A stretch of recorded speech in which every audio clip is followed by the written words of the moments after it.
Hey everyone, you're listening to Devil Tongue with Perfume. Hello.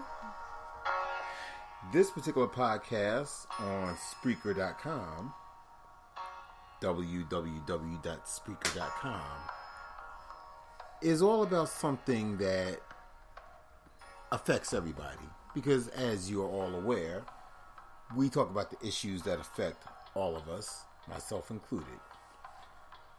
Spreaker.com. Please continue to follow Devil Tongue on Spreaker, Twitter, Instagram, and I have other social media platforms. You can always email deviled.tongue@gmail.com. My other co-host, also my child, Kimara Knight, is not here in the studio, but I want to discuss a post that she put on Facebook. It's very positive, very energetic, very uplifting, and I'm going to read it word for word. Don't fret, because Perfume, again, is my co-host tonight, and she will chime in as well. Here we go.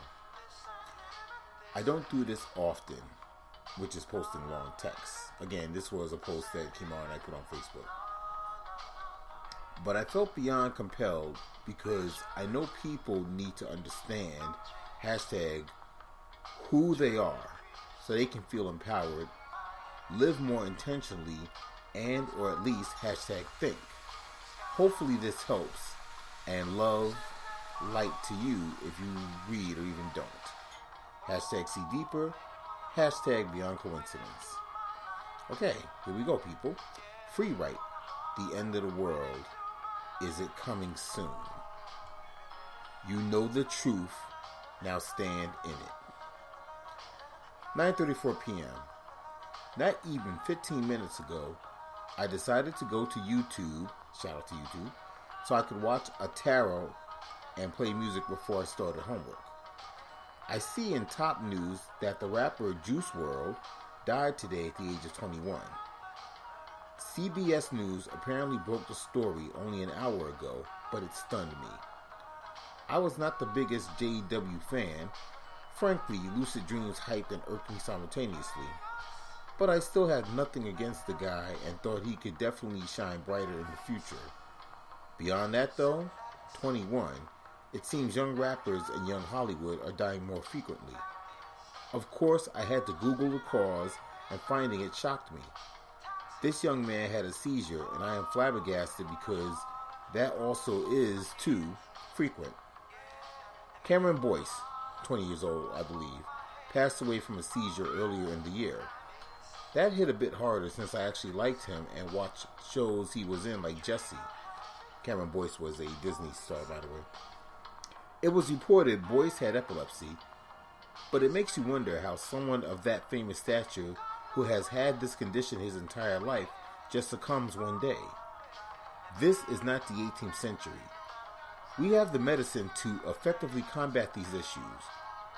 When my friend, first initial letter K, remember we don't use government names on the show, my friend K popped her head open over on 86th Street from a seizure, she survived and needed not much more than staples to the skull.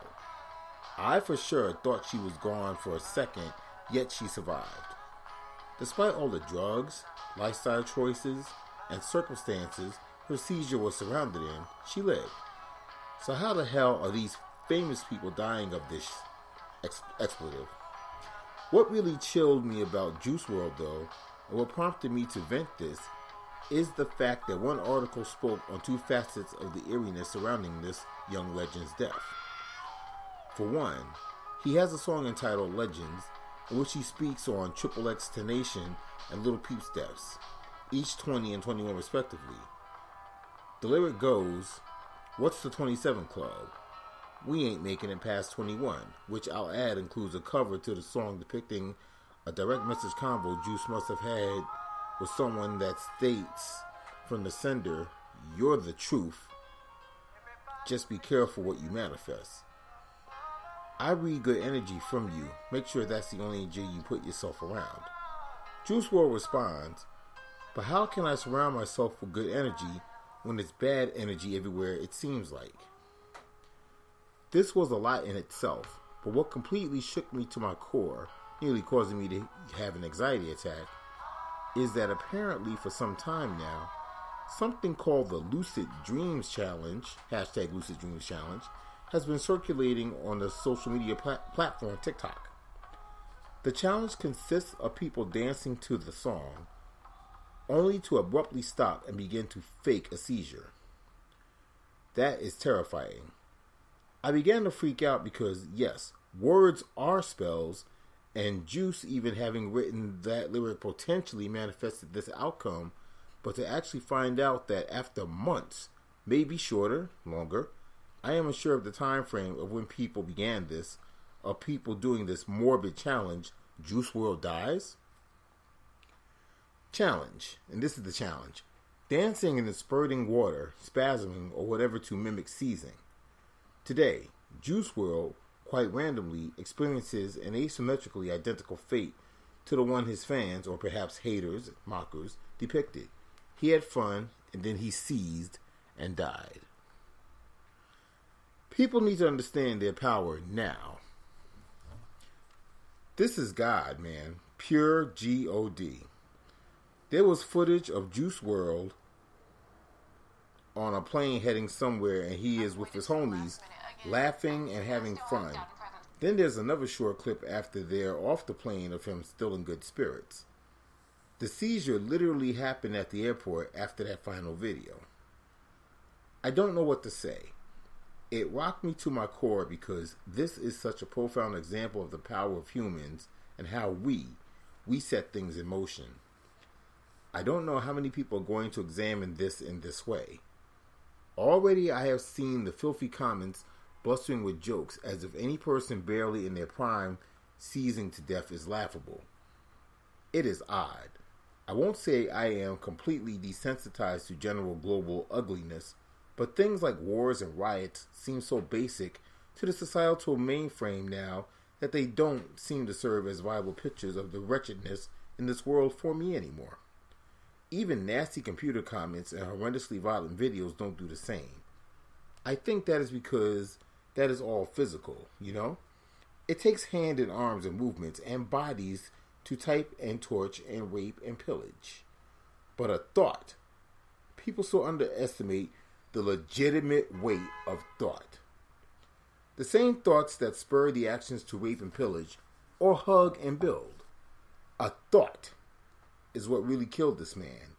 Believing he would not live, and foolish people depicting a prophecy so random yet ultimately came true. I am scared, parentheses 10 p.m. now, because what other monsters are people crafting without understanding fully or complacently ignoring? What? Why don't y'all see how much magic we humans are? Why so ignorantly hell-bent on abusing it? Rest in peace, Juice WRLD.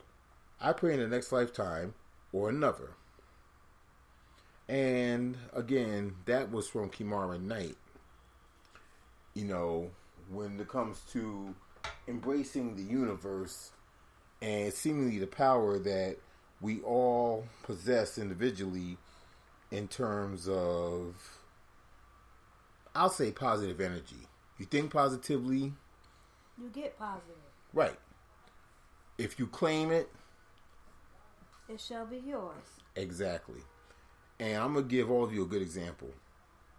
My own mom, God bless her. Growing up, she had a dream book. I'll never forget this. The dream book, I'll say, was somewhat very accurate in terms of what the dreams meant. Now, for yours truly, Devil Tongue, I dreamt a few nights ago that I caught a big fish. I don't know if it was bass, shark, albatross. Not that that's really relevant, but it was a big fish and it was a silverfish in the sense that that may matter. Now, as far as me embracing the universe, okay.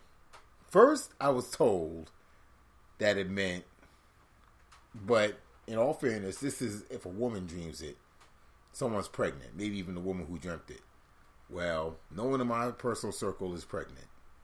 And I'm not even going to joke and say not that I know of. No one in our personal circle is pregnant.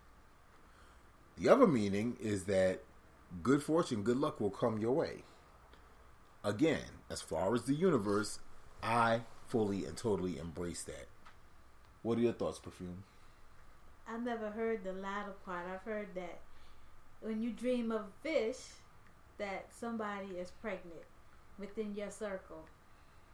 And I didn't know if the dreamer was a man or a woman. I just heard that if you dream of a fish, that the person is pregnant.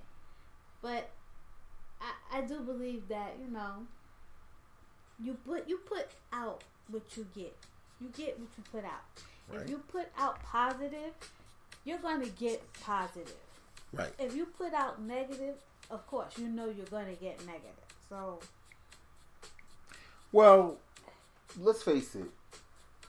If you believe you can achieve, and I admit I'm a little rusty in my biblical sayings. What's that? Faith without works?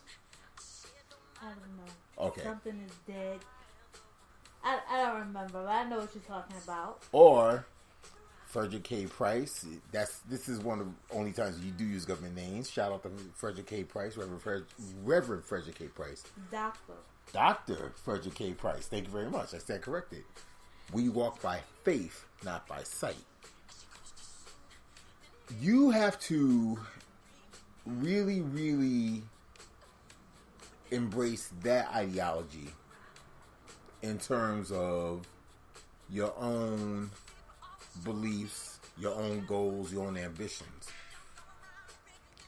Perfect example.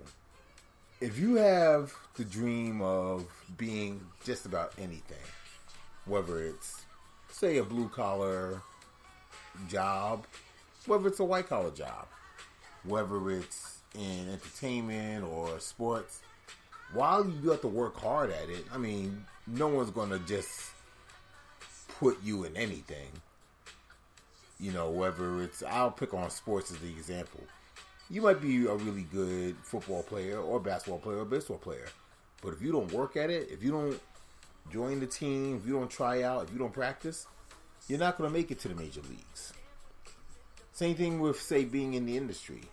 If you don't work on your craft, whether it is rapping or singing or even writing, the term lucky break only applies to those who apply themselves. And this all goes back to positive energy and embracing the universe. Because you can have all the dreams you can dream. And if you are, let's say, somewhat psychic, maybe you are, then hopefully you'll interpret that dream correctly and it'll turn out in your favor. We talked about this before. Right. Being lucky. And how I don't put too much faith in that basket of lucky. But I did tell you, because you mentioned basketball, to we use Michael Jordan as an example. Right.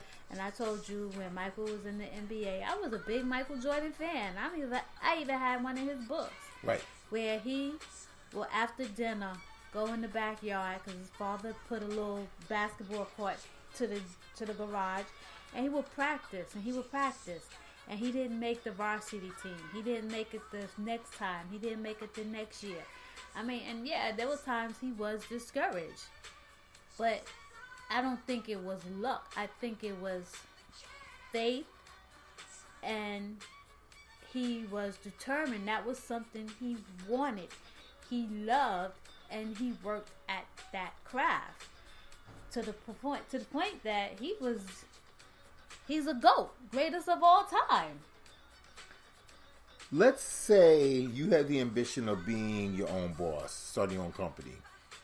The company that you want to start is somewhat irrelevant, or actually is very relevant, because yes, it does take capital. It takes you investing your time, and you may even need a small team to help make it happen. I could loosely say Tyler Perry's a perfect example of that. But the point I'm trying to stress is, if you don't put forth the effort to be that boss, to be your own boss, then you'll be punching someone else's time clock until you retire. There's nothing wrong with that, of course. But you can't have these dreams and ambitions. You can't be so